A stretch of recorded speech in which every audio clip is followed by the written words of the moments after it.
This may be where your project starts, and you may be thinking, I want to be looking at windows, I want to be looking at doors, I need to be looking at construction and foundation.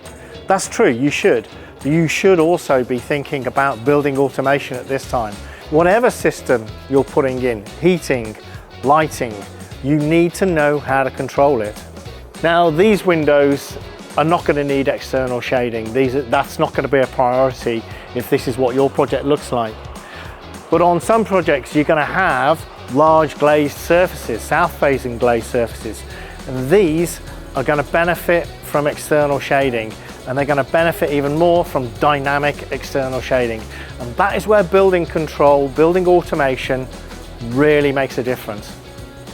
So at this stage in your project, when you're laying in cables into your walls, this is when you need to be thinking about how you're going to control your lights and your heating. The advantage with using a KNX bus cable is that with traditional wiring at this stage, when the walls are open, you need to be making the final decision upon your switching positions, about what those switches are going to be doing, about your strappers and your returns. All of that must be done before the walls are either closed up or the wall is plastered.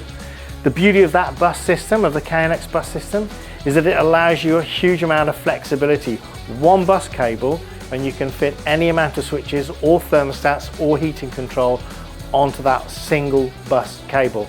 This level of flexibility means that you don't have to make your decisions until much further down the line. In fact, when the property has been, your project has been painted and decorated, even at that point, you can still add in what switching and what control you want.